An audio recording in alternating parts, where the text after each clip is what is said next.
guanya, la tuya, la trilla, la for, soy forajido. Porque la guanya, la tuya, la trilla, la for, soy forajido. Forajido, delincuente que anda fuera del poblado huyendo de la justicia. Persona que vive desterrada o extrañada de su patria o casa. Soy forajido. Rebelión de los forajidos. Manifestaciones ciudadanas espontáneas en Quito que acorralan a un presidente quien, tras perder todos los apoyos, es destituido por una parte del Congreso, abandona el país y se exilia en Brasil.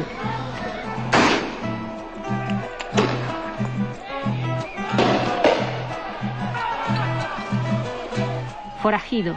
Ciudadano que se manifiesta y protesta contra un gobierno que considera dictatorial, corrupto y contrario a la Constitución. Rebelión de los forajidos. El penúltimo capítulo de 9 años de inestabilidad política, social y económica. La última rebelión ecuatoriana. Porque la guambia, la tuya, la trilla, la for, soy forajido. Porque la guambia, la tuya, la trilla, la for, soy forajido. ¡Viva la patria libre!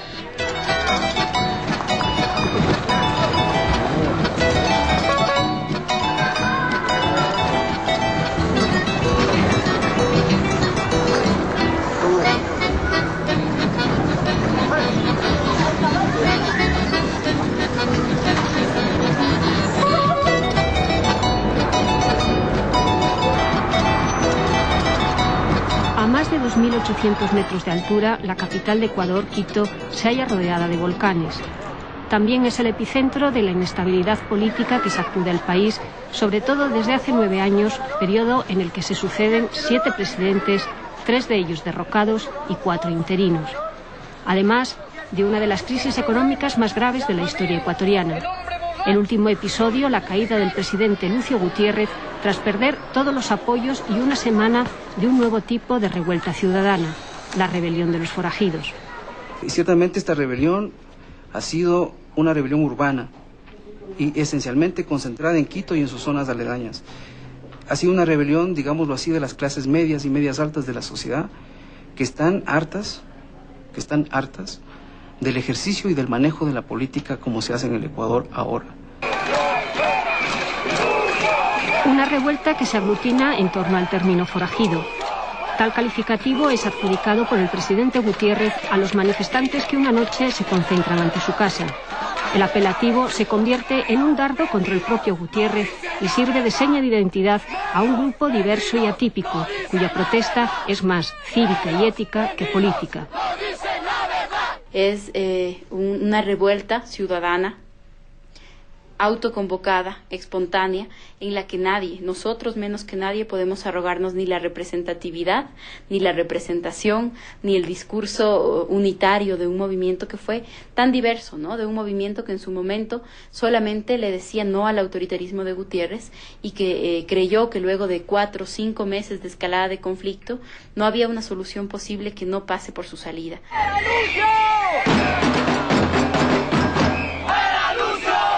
Los protagonistas, profesionales de clase media o media alta, grupos de mujeres, comités de barrio y jóvenes y estudiantes, no solo universitarios, sino también los de secundaria.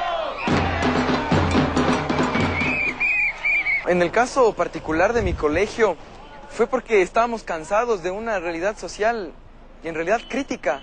Un Congreso que no actuaba ante la voz de protesta del pueblo, un presidente que no escuchaba. Entonces salió de los estudiantes, no de los profesores, no del consejo estudiantil, de nadie, sino de los compañeros. La Universidad Central de Quito es uno de los grandes centros públicos de enseñanza superior de Ecuador. De sus estudiantes, muchos participaron en las manifestaciones. Otros ni protestaron ni consideran que sea constitucional la salida de Gutiérrez. Sin embargo, todos ellos coinciden en la necesidad de cambios.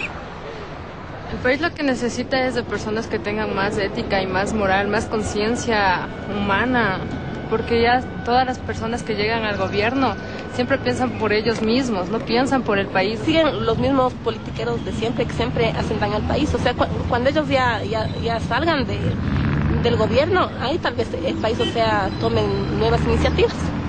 Salí en contra de por el mal manejo institucional, el mal manejo administrativo, por nepotismo, por corrupción, por hipocresía hacia el pueblo, por ser demagógicos. Y al momento en el que salí a manifestar, salí por eso, no en contra de Lucio Gutiérrez, no en contra del manejo, ya que lamentablemente él se dejó llevar por el poder. Una emisora, Radio La Luna, y los teléfonos móviles o celulares son los medios que sirven a los llamados forajidos para expresarse, organizarse, informarse y convocar las manifestaciones y protestas. En el centro del mundo, en un pequeño país llamado Ecuador, desde una radio la gente empezó a opinar, y ahora el Congreso Nacional, y ahora el presidente de la Presidencia de la República se encuentra atrapados por este movimiento que respectivamente él sí, Gutiérrez, nos llamó forajidos.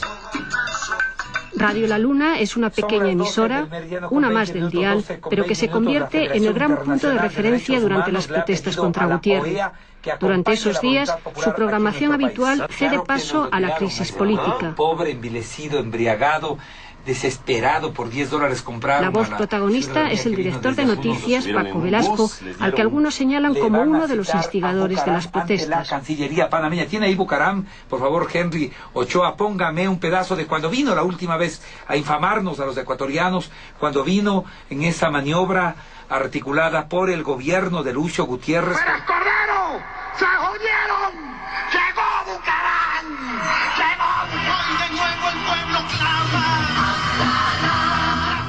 Esta radio suele tener estas participaciones activas cuando hay grandes dinámicas sociales. Hemos estado en los 90, cuando todavía no éramos radio, nosotros somos del Centro de Educación Popular, somos una ONG vinculada fundamentalmente a la capacitación, a la educación y sobre todo en comunicación. Y estuvimos en el levantamiento indígena, en la caída de Bucaram, en la presencia de los indígenas aquí en la ciudad, en la caída de Maguad. O sea que eso solemos hacer, digamos, de abrir los teléfonos, solemos hacer. Lo que pasa es que aquí había estado ya regada una polvareda de la indignación. Además es ante todo una revuelta quiteña con eco en otras ciudades. Las autoridades locales, aunque desbordadas por las manifestaciones en las que los políticos no son bien vistos, también se pronuncian contra el gobierno de Lucio Gutiérrez. La ciudad de Quito no intentó derrocar al presidente. Hizo una gran marcha, 200.000 personas salieron a las calles a pedirle rectificaciones. Pero lo que sucedió, una ruptura brutal de la democracia, del orden constitucional. El cambio de la Corte Suprema es una de las causas inmediatas de esta crisis. El relevo de jueces del Supremo es uno de los precios de la nueva coalición que el presidente Gutiérrez ensaya con dos partidos populistas. Uno liderado por Abdalá Bucaram y otro por Álvaro Noboa. Pero más allá de este cambio que irrita a los partidos tradicionales, lo decisivo es la anulación de los cargos contra dos expresidentes y un antiguo vicepresidente que se apresuran a volver de sus respectivos exilios. El regreso de Abdalá Bucaram es la gota que colma la paciencia ciudadana. Sobre él pesan cargos por corrupción a raíz de una presidencia de apenas 6 meses a la que el Congreso pone fin al declararlo incapaz mental para el ejercicio del cargo.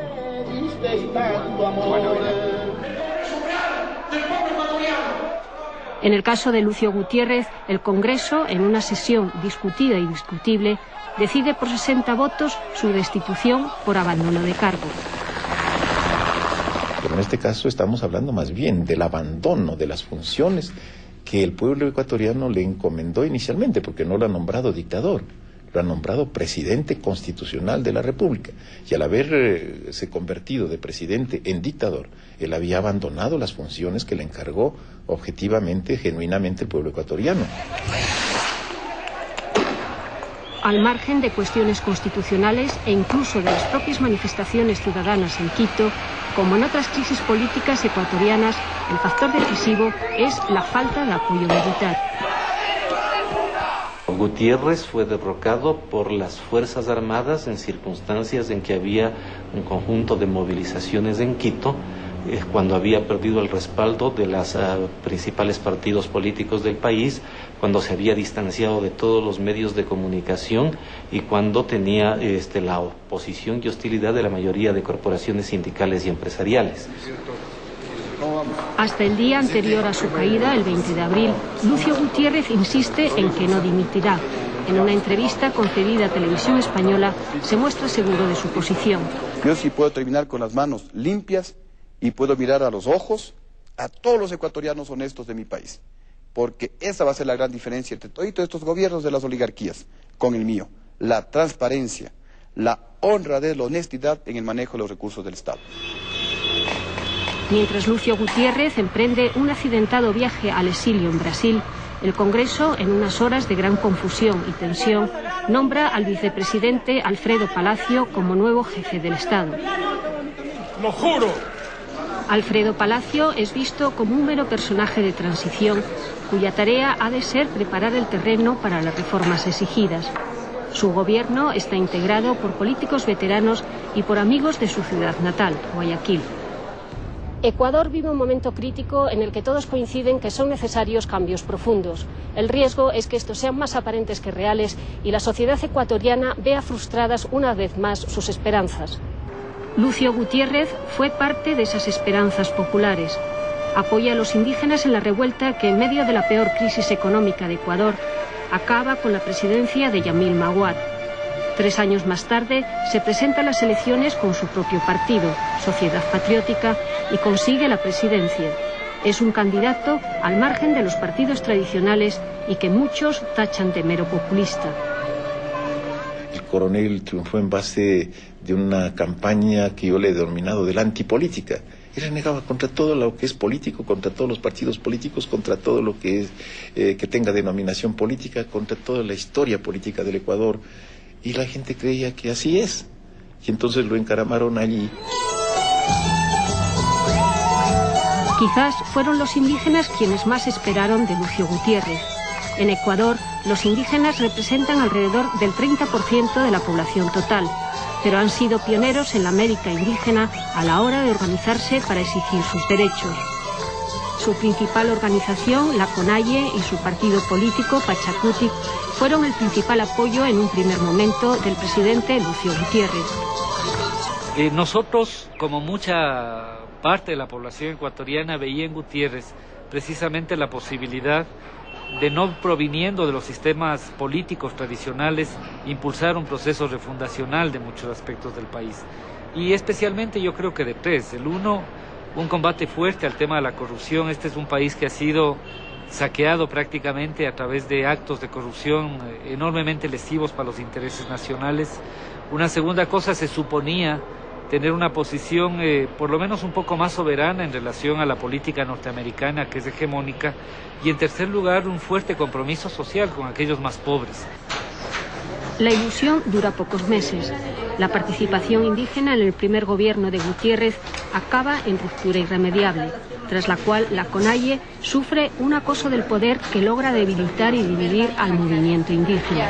Este es solo uno, ¿no es cierto? Solo esos dos rápidos. Lucio Gutiérrez se basa en las organizaciones evangelistas que lo apoyan hasta el final. El tema de la gobernabilidad. Por su parte, la CONAIE y Pachacuti, muy debilitados, están ausentes de la rebelión de los forajidos. El país vaya de tubo en tubo. No hubo la misma presencia que hubo en 1997 con la caída de Bucarán y en el año 2000 en la caída de Yamil Maguad.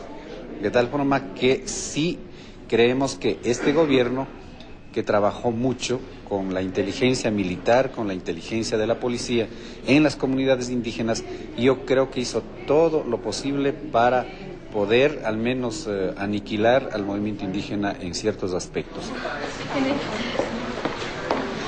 Lucio Gutiérrez tampoco goza del apoyo de la mayoría de los medios de comunicación.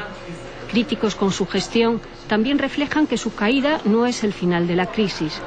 Al fin y al cabo, en las calles, el grito «Lucio fuera» ha sido acompañado de que «se vayan todos», una crítica a toda la clase política ecuatoriana.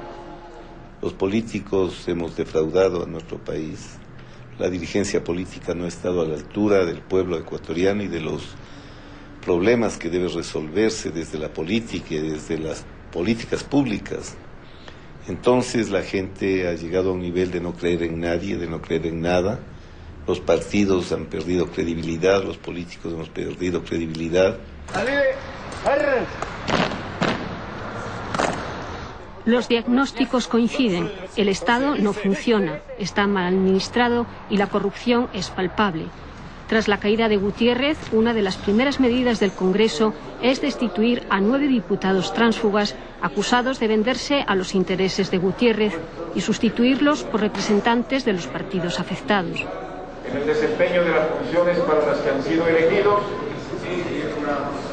Medida simbólica que se espera que sea seguida por otras más profundas, ya que los vicios del actual sistema son tan evidentes que nadie los oculta. Este Congreso Nacional llegó a perder completamente su independencia y su autonomía. Estaba más bien a las órdenes del coronel Gutiérrez, que habiendo empezado como presidente constitucional del Ecuador, desde hace más de 4 meses se convirtió en verdadero dictador. Concentró en sus manos todos los poderes del Estado. Consiguió aquí la organización de una mayoría legislativa que actuó irresponsablemente y lo consiguió vía corrupción, con contratos, con dádivas, prebendas, canonjías, dinero. Funcionaba lo que aquí denominamos el hombre del maletín. Se paseaba todos los días por los corrillos del Congreso Nacional comprando conciencias legislativas. Entonces la corrupción fue horrorosa, el Congreso Nacional tocó fondo. La corrupción aparece como una corriente de fondo que afecta a todas las instituciones públicas. Ecuador es percibido como uno de los países más corruptos de América Latina.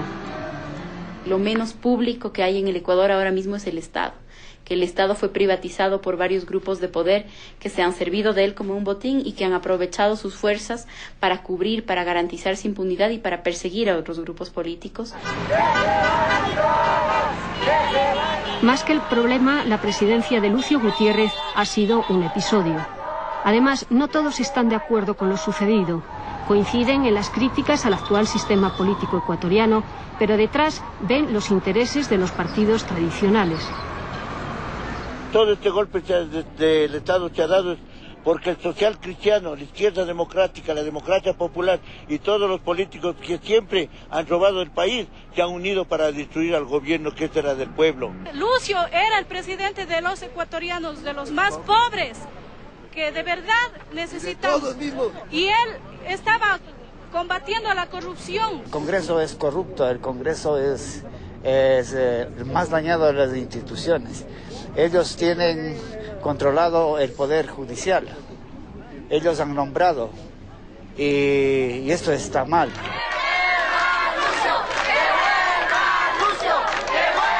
Pero donde más críticos se muestran es en Tena, capital de la provincia amazónica de Napo y ciudad natal de Lucio Gutiérrez.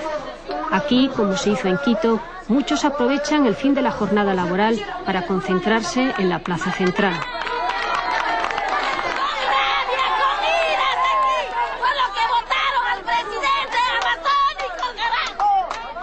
Debaten la situación, protestan y miran con recelo a los periodistas.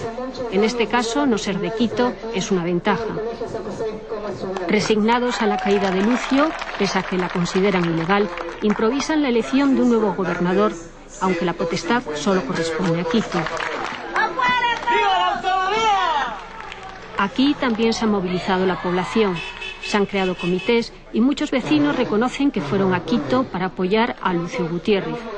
En la capital aseguran que fueron pagados y manipulados, pero ellos afirman que defendieron sus intereses. Hemos estado aquí luchando por eso y no podemos echarnos atrás. Y es que alguien fue pagado, no lo sé, pero en realidad nosotros fuimos por un alto sentido de patriotismo y de consideración en nuestro presidente, porque las obras se estaban construyendo en la región amazónica, cosa que los gobiernos pasados y los que vendrán se han olvidado y se olvidarán de nosotros. En Tena, la principal preocupación es muy concreta. Quieren, exigen, que se terminen las obras de infraestructura iniciadas o previstas. Lucio fue profeta en su tierra. Al fin y al cabo, ha sido el primer presidente amazónico de Ecuador. Por primera vez en la Amazonía se ha estado haciendo obras de gran magnitud. A la Amazonía ecuatoriana le han dejado aislada de muchas cosas del avance tecnológico, del avance educativo, salud, medio ambiente. Los amazónicos tienen motivos para sentirse abandonados. Basta con transitar por las carreteras que unen Tena con Quito u otras localidades de la región. Por ejemplo, le separan poco más de 180 kilómetros de la capital, pero dado lo accidentado del terreno y el mal estado de la calzada, se tarda más de 5 horas. En muchos tramos, más que carretera, hay un mero camino. Lucio Gutiérrez comprometió la entrega de más de 230 millones de euros para financiar varios proyectos en la Amazonía, como una carretera troncal que unirá a las 6 provincias de la región. Y también varios proyectos de salud y educativos, como este colegio que se construye en Tena. Gutiérrez ha sido uno de los pocos presidentes de la República que realmente ha trabajado mucho por las clases marginales en el país y ha trabajado mucho también por la Amazonía, que siempre está olvidada anteriormente. En el Ayuntamiento de Tena se guardan los planos y la memoria de un proyecto ambicioso, el de un aeropuerto internacional que sería financiado por el Banco Brasileño para el Desarrollo, que aportaría unos 46 millones de euros, y Ecuador, que pondría otros 8. La torre de control también, además. Un aeropuerto internacional en el Tena nos permitiría a nosotros conectar todo lo que se refiere al Atlántico con el Pacífico en una estrategia de los ejes intermodales. Es una estrategia de integración sudamericana que se está manejando desde algún tiempo. No es una idea nueva, sino que en este periodo del presidente Gutiérrez nosotros tuvimos la oportunidad de que sea aprobada esta propuesta que justamente nos permitiría integrarnos de manera efectiva al mundo. La idea es que el aeropuerto internacional sirva de base para una zona franca y para el desarrollo de la región. Ahora todo depende de la decisión política de seguir o no adelante. Frente a la dependencia respecto a Quito, en la Amazonía, que se sabe rica en recursos naturales, se comienza a hablar de autonomía. Que las obras que estuvieron realizándose con Gutiérrez tienen que seguir adelante, caso contrario, nosotros estamos en pie de lucha, absolutamente toda la Amazonía, e incluso nosotros estamos planteando una autonomía. La Amazonía, un 40% del territorio ecuatoriano, poco poblada pero muy rica. En su subsuelo, los yacimientos de petróleo más importantes del país. El petróleo es hoy la columna vertebral de la economía ecuatoriana. Así, el pasado año, el sector petrolero fue el responsable directo y casi único del crecimiento económico, con un aumento de la producción de más del 25% y de las exportaciones en más de un 60%. Una de las compañías que trabaja en la zona es Repsol YPF. En el bloque 16, dentro del Parque Nacional Yasuní, perfora y extrae un crudo pesado de bajo valor comercial y costoso de extraer.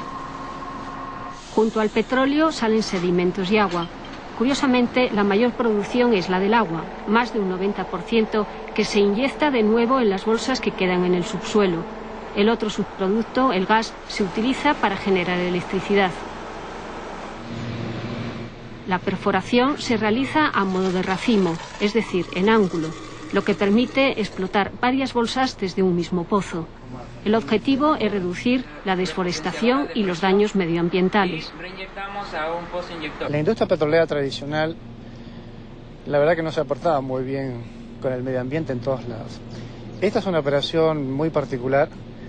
Desde el origen, hace unos 15 años atrás, se trazó una estrategia de desarrollo técnico con un cuidado extremo, yo les diría, porque justamente es una operación dentro de un parque nacional, el Parque Nacional Yasuní. Aunque esta región amazónica podría parecer muy remota, la penetración petrolera sirve a menudo para la llegada de otros intereses. La vigilancia militar de las instalaciones es constante. Hasta aquí han llegado las incursiones de la guerrilla colombiana de las FARC, que hace años realizó un secuestro de extranjeros en la zona.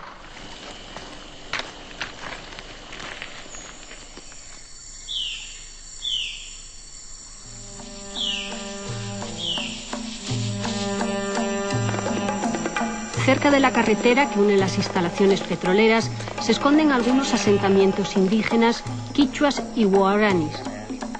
Viven en una de las zonas de mayor diversidad del mundo, el Parque Nacional Yasuní, declarado por la UNESCO Reserva de la Biosfera en 1989. Pese a ello, sobre estas comunidades, la explotación petrolera también tiene su impacto. Somos muy cuidadosos en la relación con las comunidades indígenas. Hay un grupo que se dedica exclusivamente a tener contactos con ellos y el resto de la operación de las personas que trabajamos aquí tenemos terminantemente prohibido para que el impacto social sea el mínimo posible. La caza, la pesca y la recolección son los medios tradicionales de vida del pueblo guaraní. Con una población de más de 2.000 personas, algunos grupos rehuyen todo contacto y se han adentrado en lo más profundo de la selva. Otros fueron contactados ya hace unos 50 años.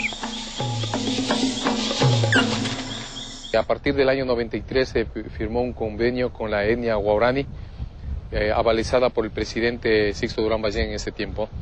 Entonces ellos están en conocimiento y todas las cosas que nosotros hacemos, las obras y infraestructuras, están bajo conocimiento y bajo una compensación hacia cada uno de los integrantes de la etnia. Al margen de la carretera interior, el Napo y otros ríos son la principal vía de comunicación. Unen y a la vez sirven de frontera.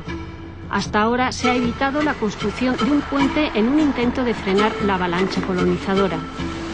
Las comunidades guaraní reciben alrededor de $1 millón al año en concepto de compensación, pero tal cantidad parece no compensar ni mucho menos los impactos sufridos.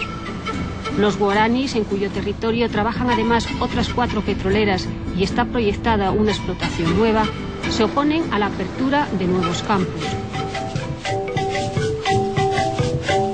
También en la zona tropical, pero en la otra vertiente de la cordillera, en la zona atlántica, vive otra de las 27 nacionalidades y pueblos indígenas de Ecuador, los áchilas.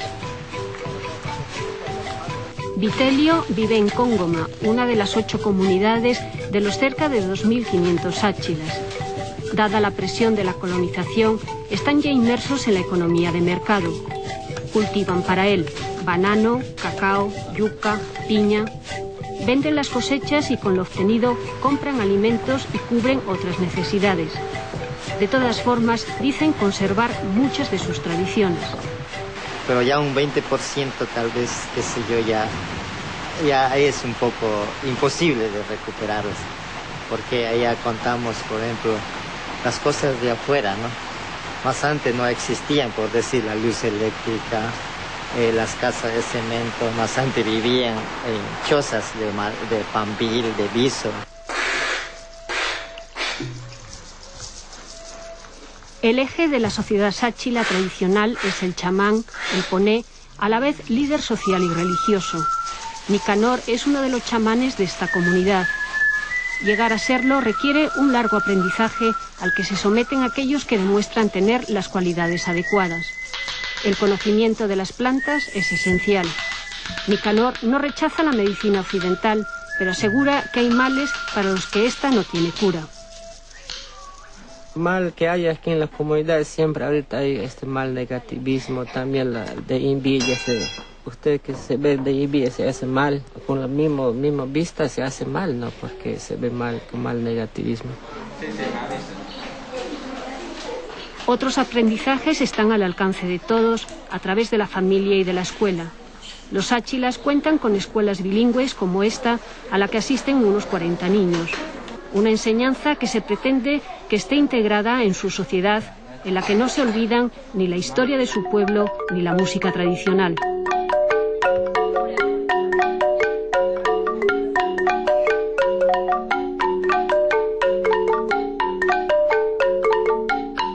Hasta aquí han llegado noticias más o menos claras de lo sucedido en Quito, del derrocamiento de Lucio Gutiérrez. A algunos les resulta difícil de entender, otros no están de acuerdo. Don Lucio era más o menos para mí, decir era buen presidente, no subió gas, no subió pasaje, no subió gasolina, casi nada estaba normal para mí, pero yo no sé qué pasó la gente y puso difícil para ellos, pues no se sabe.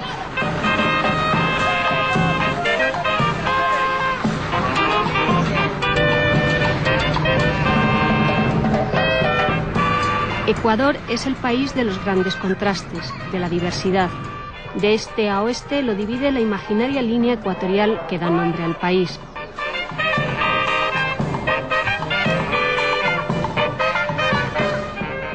De norte a sur, la cordillera, los Andes, que da lugar a tres grandes zonas geográficas y ecológicas, pero también sociales. La Amazonía, los valles interandinos con la capital política, Quito, y la costa, con la capital económica, Guayaquil. Es la ciudad que más ha crecido, la más dinámica, gran enclave económico, pero también lugar de origen y de residencia de una parte de la clase política. Pese a ello, Guayaquil ha visto la última crisis desde la Barrera. Me parece que ahí hubo, entre otras cosas, falta de visión histórica, por un lado, intereses concretos, políticos concretos en principio, y eso hizo que la agenda de la clase política guayaquileña vea las cosas con distancia, pero no deje de estar participando directamente en el proceso. Porque si usted mira cuál ha sido el segundo momento de esta crisis, es decir, una vez que cae el presidente Gutiérrez y sube el presidente Palacio, este momento, el reacomodo de las fuerzas políticas, pasa necesariamente por una puesta en escena de los intereses de esa clase política que estuvo viendo, por decirlo de una manera, los toros desde lejos. Desde la municipalidad, el alcalde, el socialcristiano Jaime Nebot, convocó una manifestación en pro de la democracia y contra el atropello, pero no se siente aludido por el grito "que se vayan todos". Yo aquí tengo el 90% de popularidad, o sea que ese grito no es conmigo. Pero sí creo que hay gente que se merece el grito en todas partes del país y en todos los partidos, así como en todas partes y en todos los partidos hay gente también muy respetable, de peso, activa, positiva. Y yo creo que la gente debe entender que el servidor público fue denominado así porque está en el puesto para servir, aunque redunde. Un veterano de la política ecuatoriana es León Febres Cordero, al que algunos señalan como ganador de la última crisis. A raíz de ella, los periodistas acuden a su casa para conocer las opiniones del líder de uno de los grandes partidos tradicionales de Ecuador, el socialcristiano. Presidente de la República entre 1984 y 1988, se jacta de haber ganado todas las elecciones a las que se presentó. Acusa a Lucio Gutiérrez de golpista y de precipitar al país a un abismo, del que para salir son precisas varias medidas. Hay que atender las necesidades básicas del pueblo, la salud, la educación. Hay que atender la producción para generar trabajo. Si el costo de la vida es insoportable y a esto le añade la desocupación, usted tiene una bomba de tiempo que explota en cualquier momento como ha explotado hoy día. Hay que transformar la República dentro de un sistema democrático legítimo. Álvaro Noboa, considerado como un político populista, muchos ven en él el poder del dinero. Es el hombre más rico de Ecuador, con una fortuna calculada en unos 1.200 millones de dólares. Sus negocios van desde la industria bananera a las navieras. Su segundo frente es la política y no repara en gastos en la propaganda de su candidatura. 1, 2, 3. Con Dios, ecuatorianos, mantened la esperanza. Aunque ha concurrido 3 veces a las elecciones presidenciales, nunca ha sido presidente. Asegura que le robaron el triunfo. Considera que la salida de Gutiérrez, del que fue aliado en los últimos meses, fue anticonstitucional y no tiene confianza alguna en la clase política. No tengo ninguna esperanza de que los políticos de siempre cambien. Ellos tienen montado un negocio. Ellos, la empresa más grande del país es el Estado. Y es un negocio en el cual todos los capos van y tratan de 1000 maneras de echarle un mordiscón a esta gran empresa que se llama el Estado. Guayaquil es también el puerto más importante del país y uno de los mayores de la costa pacífica americana. principal entrada y salida de todo tipo de mercancías. El año pasado atracaron en sus muelles casi 500 mercantes, muchos de los cuales dieron salida a un producto del que Ecuador es el primer exportador del mundo, el plátano.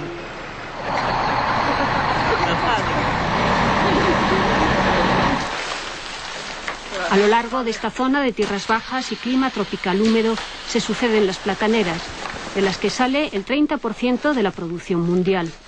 Un cultivo que a simple vista parece sencillo, pero que requiere mucho trabajo y cuidados. Todo ello a cambio de unos precios en el mercado que, según los pequeños y medianos productores, no compensan. El agricultor aquí pide al menos el cupo para poder sacar la fruta. Como ustedes ven, es un proceso muy largo y complicado y muy trabajoso, ¿no? Para el ser humano, para el trabajador. Y los costos no dan para sustentar a la familia.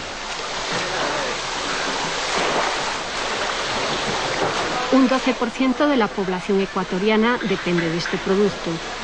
Algunos de los problemas laborales, además de los bajos sueldos, son la precariedad del empleo, los productos tóxicos utilizados en la producción y la falta de libertad sindical. A diferencia de otras protestas populares, en esta ocasión, sin embargo, no existe una causa económica inmediata. Al menos las cifras macroeconómicas son buenas. Los grandes números salen porque hemos vivido una situación particularmente, una situación especial desde la macroeconomía. Y yo creo que claramente hay tres factores. Uno, un precio del petróleo que es extraordinariamente alto. De hecho, hemos vendido este año a un precio que es del récord histórico, que nunca antes habíamos vendido a ese precio, lo cual supone una situación muy positiva en el presupuesto. Segundo, las remesas de los migrantes. En este momento las remesas de los migrantes llegan a representar cerca de 1.600 millones de dólares de ingreso directamente a las familias. Si uno compara eso, está prácticamente un poco por debajo del ingreso petrolero que recibe el Estado y que es la mayor fuente de exportación.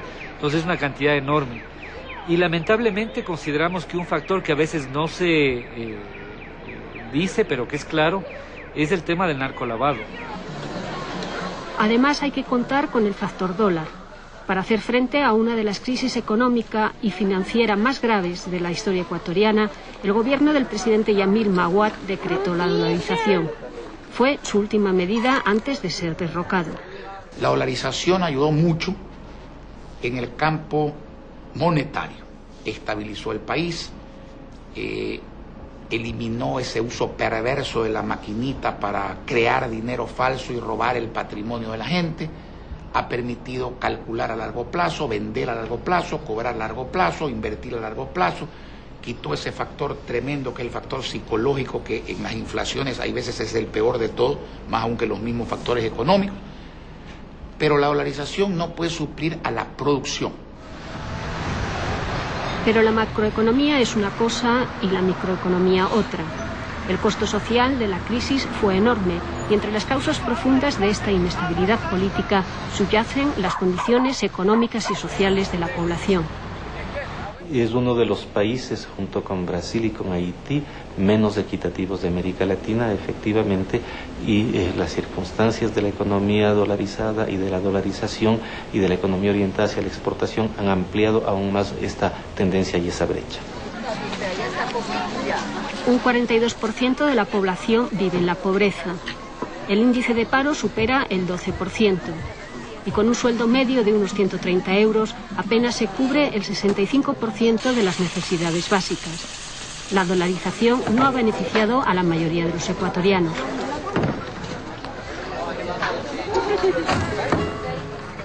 Otavalo es una de las zonas indígenas que mejor maneja la economía de mercado. Las comunidades quichuas basan su prosperidad en la vieja industria textil. Sus tejidos abastecen al mercado nacional, pero también se exportan. En lugares como Peguche, las tierras escasean y por ello buena parte de la población vive de los telares. Pero la dolarización ha supuesto una merma real de sus ingresos. El ingreso que entraba servía para ahorrar y otra parte para consumir, para la vida de nosotros. En cambio ahora solo lo que se produce y lo que se gana con el dólar solo es para hacer gastos y para la vivencia y para ahorro ya no hay. La señora va a sacar una partida, le pago 4 y el dólar que le debo, le doy los 5. Rara es la familia que no tiene algún miembro en el extranjero. En los últimos años, la emigración se ha convertido en el segundo ingreso de la economía ecuatoriana. Según el Banco Central de Ecuador, el año pasado los migrantes enviaron casi 1.300 millones de euros, de los que casi un tercio procede de España. Hemos expulsado casi 3 millones de ecuatorianos en una década. Muchas de esas personas obviamente están en España. Otras personas han emigrado a países sudamericanos, a los Estados Unidos, inclusive a otros continentes. Y esa expulsión, esa puesta dramática y trágica para este país. La migración ecuatoriana esencialmente parte de ser una migración económica. Luis es uno del 500.000 de ecuatorianos que trabaja en España. Ahora ha vuelto para ver a su familia y arreglar sus papeles para que vivan con él en Madrid. Con mucho trabajo y esfuerzo ha conseguido una situación estable. Tiene los papeles en regla y ha montado una pequeña empresa de reparaciones y pintura en la que ha contratado a otros migrantes. Casado con Gloria y con 2 hijos, decidió marcharse hace 5 años. Yo me fui porque la situación económica aquí en nuestro país estaba en un estado de calamidad prácticamente. Y por eso me he ido para buscar unos días mejores, un futuro mejor para la familia. Cuando consiguió un trabajo más o menos estable, comenzó a enviar dinero a su familia, que reside en uno de los barrios de Quito que nació y creció con la migración interior. Las estaciones son 4, otoño, invierno, primavera y verano. Ni Gloria ni sus hijos pensaron nunca en marcharse de Ecuador. Ahora es una decisión difícil, sobre todo para la hija, que teme que no le guste Madrid y no pueda hacer amigos. Pero para la familia también fue muy dura la partida del padre, de Luis. Gloria la superó gracias a su madre y a una organización de migrantes. El apoyo de las instituciones ha sido nulo. Nuestras familias están contribuyendo a la economía del país. A cambio de eso no estamos recibiendo nada. No ha habido realmente una política migratoria donde alguien se encargue por lo menos de los muchachos, de los jóvenes que han quedado prácticamente solos. Un apoyo escolar no ha habido para nada. Mucho menos cuando ha habido un problema familiar bien grave, cuando no se sabe dónde están los familiares. El gobierno no se ha preocupado para nada.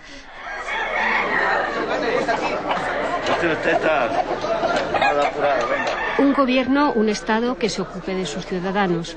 Hasta ahora el Estado se ha asemejado a la arena, a un ruedo, donde han entrado en liza fuerzas diversas y se han jugado los intereses de cada grupo de poder, con reglas que han variado en función de la categoría e influencia de los contrincantes. En esta pugna han servido tanto las artes legítimas como las artimañas más corruptas. Ahora la apuesta por el futuro va más allá de un mero recambio de personajes políticos. El Ecuador no tiene una sociedad democrática. El Ecuador tiene una sociedad profundamente racista, excluyente, con una cultura política autoritaria y una estructura jerárquica. Si la sociedad no es democrática, difícilmente el orden político lo va a hacer también. Yo creo que no existen motivos para pensar que la crisis de estabilidad, que dura ya más de 10 años en el Ecuador, haya terminado, ni tampoco que la sociedad se haya democratizado porque ha cambiado un gobierno.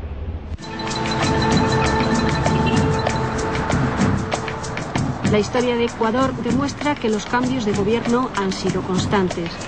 El secreto reside en una sociedad con una gran energía, anhelante de algo más que rebeliones.